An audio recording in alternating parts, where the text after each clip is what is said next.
cake. This is always a great treasure, really, as a consultant, because I spend a lot of time listening, I then tell you what you've been saying, and then I charge you. So this is quite appropriate that I do the closing session. But I'm actually thinking that this consultancy lark is just not well paid enough, and I can become a non-executive director. So I think in Australia, I think 30 PowerHousing members, $10,000 a year, that's 300k. So I should be knocking on your door for those non-executive roles. Well, what memorable images have we had from today? Let's start with the important things. Well, yeah, earlier on we had breakfast cereals, we had a small gas board at lunchtime. I don't think you guys are eating enough, because all these food metaphors keep on coming through. I think we ought to have mints on the table to keep you all going. But in terms of the breakfast cereals, then we're obviously looking for more fruits to join the board. Well, I don't know. I think we've got quite a few fruits already on the board. And as we're now professionalised, I suppose they're fruits in suits, and some people will get that reference. Now, the governance section was of interest to me because I have recently been appointed president of an esteemed organisation called the Australasian Housing Institute. Now, unfortunately, the presidential jet has not yet arrived in that role. Some presidential challenges have arrived, so I was listening as to how I could whip the board into action. And particularly because some of the directors are here as well, then unfortunately they'll see me coming, they'll know all my ploys. We heard of rotting fish heads, which is a pretty smelly and visual metaphor for what can happen when boards go wrong. And from work I've read in Britain, nearly all the failures of British housing associations, and yes, they do fail, has been due to governance type issues. But so far in Australia, we've not yet had to put up with lie detectors and death threats. But I'm sure the AHI board will like to bring that innovation through quite soon. We heard how the Argyle board used to work. There used to be a rubber stamp. They used to then have biscuits, they'd talk, and then they'd go home. I think with the new lavish style of Australian boards, where we all get paid as directors, I think there'll be a glass of bubbly rather than a pot of tea. Although perhaps given that we're in the community sector, we ought to be on the Queen Adelaide bubbly rather than the French champagne. Greg introduced to us a conga line of Russian spies who, unbeknown to me, had infiltrated investment banking and had caused the derivatives crisis. Now, I'm not always one for supporting these conspiracy theories, and I should say the fact that there are an awful lot of investment bankers entering the social housing space does not mean anything at all. We're just carrying on the Russian legacy to take over this sector as well. And we also heard downstairs in the dungeon, in the fascinating must-see event on NRAS, that there is actually an unseemly underbelly of deals going on around NRAS incentives. And some people here are there with their dark raincoats and hats, buying and selling on the street corner. Although this does seem to be led by Queensland. I'm sure this is an entirely coincidental setting for government policy there, but if you'd like to buy any NRAS incentives, they're going to be available on the way out. I'm going to set up a stall there, and there'll be a very good price, a special discount for PowerHousing members. We learned a bit about regulation in the United Kingdom. We sometimes think that our housing ministers come out with howlers, but when I heard the British housing minister announced at a dinner where the regulator was there that the regulator was toast, then that's one way of announcing that you're evaporating the regulator. But again, it's another food metaphor, so no jam tomorrow. We heard about how we can involve tenants. They are to become mystery shoppers. Now, I used to be a mystery shopper. I had a little bit of an experience at it. It's quite a fun experience. I don't know if you want any mystery shoppers, because consultants can come along and be mystery shoppers. We can come and apply for housing around in your organisations, and if you don't say the right things, if the person answering the phone doesn't come on the line within 5 seconds and say, "Hi, how are you?" then we'll report back and there will be problems. it's great that tenants are becoming more involved, but Hayley from Bridge Housing mentioned how Aussies don't really have a culture of complaining as tenants. We've kept our social housing tenants under the thumb for so long, they just kind of lie back and take whatever's given to them.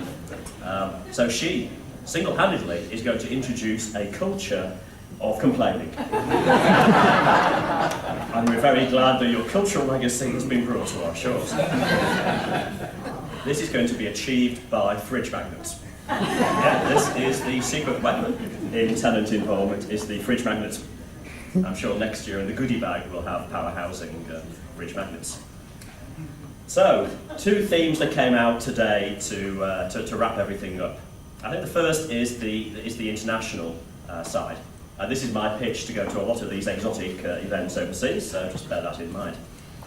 There was a strong connection between the 4 countries that have been involved in this organisation. I don't know if you noticed what it was. It's the British Empire. So, actually, I think this is the Imperial Housing Partnership. The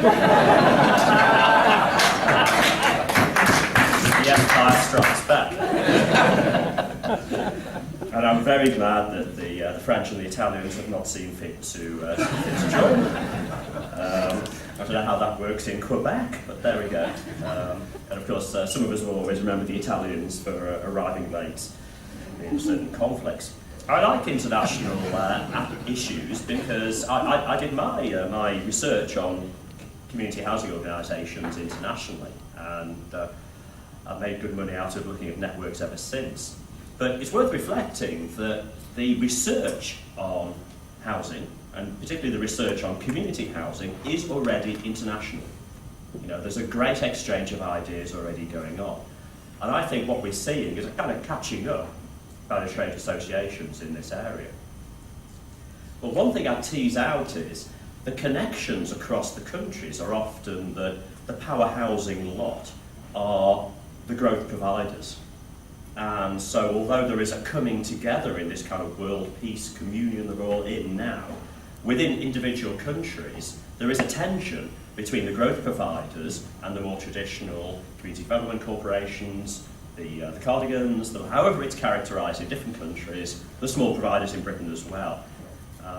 And so although we are bringing about a coming together, it's of a particular slice of organisations in our sector, and we have to be aware of that. I think the other thing is that although we've drawn out things that we can compare and contrast between countries, it's not just the language that's different. Actually, the language is getting better because most people seem to be from the north of England, so we seem to be able to understand it really. You know, the way the boards work is actually quite different. You know, the US non-profits often have 20 or 30 people on some of the boards because it's like getting all the donors and let's getting all the sharp end of town coming on. You know, the UK has 3/3. It kind of can have the tenants and the councillors there as well. Do you want state officials in Australia on your board?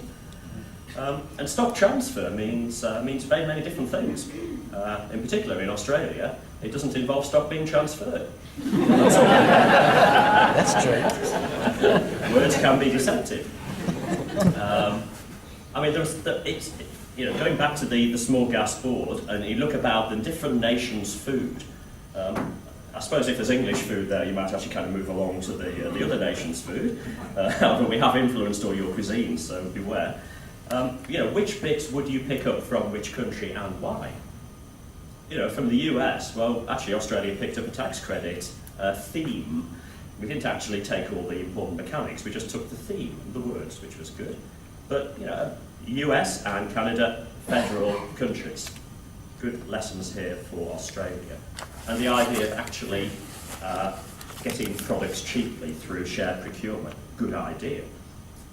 I think the UK has really worked in terms of the community regeneration, the housing plus agenda, often pushed down by government. That's working, that's really interesting, and as we all know, we're kind of putting that into our policies here in Australia too. And I think we can also see the ebbs and flows of regulation in Britain. You know, it's like amoeba, you know, there's one huge regulator, it splits into two, then it comes back again and a bit is sliced off. perhaps what we can reflect here as Aussies is that there is no final picture for what regulation is going to look like. So we're getting very excited now about national regulation. Whoa, could be here next year. That is just one part of the journey we will be going on in terms of regulation. It's not the end, it's not even the beginning of the end. I think you know the theory. Now, I see the benefit of the international collaboration across the 4 countries as primarily being the CEO network theme. It's the idea of sharing information, the fact that you are not alone. There are other people out there, and in those dark days, you know, we have policy dark days in Australia. The finances are okay. Canada has the climactic dark days, but you know there are other people there. And I remember when I was interviewing one of these groups in Manchester, it was referred to as the Chief Executive's Therapy Group. So that actually sharing of experiences is quite powerful. Finally, a few reflections on PowerHousing. So as a bit of an outsider, I can perhaps make a few comments. It's not long ago that PowerHousing was a screaming child. You know, it was the new baby on the block. There was lots of noise and a little bit of bedwetting going on. I think last year at the Melbourne conference, you know, we entered tetchy adolescence. You know, this was puberty. This was the early stages of growth of the organisation. But I see now, 2012 in Sydney, a coming of age. You know, a kind of degree of independence and clarity as to where the organisation's going. And that's a big transformation in a short period of time. You know, for a similar organisation like the National Housing Federation in Britain, it probably took them 70 or 80 years to move across that sort of journey. So that's good. That's good. I think there is critical mass. You know, you've got a large enough membership now. In terms of getting the business products working, well, hard to work in practice, but getting there. And I think the lessons that can be learnt on commercialisation from the Housing Partnership Network in the US and the National Housing Federation in Britain that makes money commercially and isn't reliant on government, those are the sort of commercial techniques we've got to get up and running. But, you know, guys in the organisation can do a lot. It's got to be the member organisations who actually want to use and start using those services. One of the issues of your coming of age is you've got a few more responsibilities. And I think PowerHousing should start taking more of a leadership role in the strange jungle outside. There are lots of strange beasts in Australia providing support to community and social housing providers. Australasian Housing Institute is one of them. There's the peak bodies. These are organisations which, you know, are struggling with funding models, particularly with a hierarchical approach from the past. There has to be a shake-up here in Australia of the way in which we support those organisations. And if we, as a sector, broadly speaking, don't put our house in order, and that's beyond the boundaries, I think, of PowerHousing, you know, we're going to have governments coming into power who are not going to be keen at all to carry on writing out the cheques each year. You know, it's facing my organisation, the IHI. I'm working with some team members here. It's facing the peaks who are kind of crumbling in some jurisdictions. We need to see what we can do as a coalition. I think the other challenge for PowerHousing is how do you see the sector and which bits are you going after? I did a chart this afternoon on the NRAS presentation. You know, 16 out of the 20 top recipients of NRAS incentives are not community housing providers. And of the four that are community housing providers, 2 of those are not PowerHousing members. Now, like it or loathe it, is it here to stay or not? NRAS is a really important space, and there are important players who are going out there into affordable housing. You know, how far can we stretch? If we are growth and well-organised providers of contemporary affordable housing, what are these other groups, and how closely could we work with them? Really interesting issue there. I think finally the other issue is you know, again, you've come of age. You know, what are you going to do with this new adult responsibility? And also, what's the relationship with government going to be? You know, are we just going to be on the receiving end of the minister on YouTube, kind of beaming down, direct into your office on Skype? The minister will speak down. We've talked about moving from being policy makers, not policy takers, which sounds really sexy and exciting, but how actually does that happen? What do you do? And it's quite hard to do that if you don't have, you know, some of your own policy development, policy ideas, papers coming out. You know, it's really hard to make an impact these days. There are lots of people knocking on government's doors with really important, difficult social issues to sort out. We're just one of them. How can we make sure that we're being heard? How can we really make sure that we don't just get the media ratings to go fifth, you know, slightly above sewers and slightly lower down from freeways on the minister's agenda? We need to go in there, and we actually need to, at times, be strong enough to give critical feedback as well. You know, we don't want to replicate the failed model of support organisations in Australia historically, where the money trickles down, as do the ties that link people in. You know, if we're going to be an independent voice, there are going to have to be times where we actually speak out. We don't just do it behind closed doors. So I think by next year, with the pace with which this beast is maturing, you will be fully into adulthood. I just hope, speaking as someone from Britain, you don't turn into grumpy old men in your adulthood. Thank you.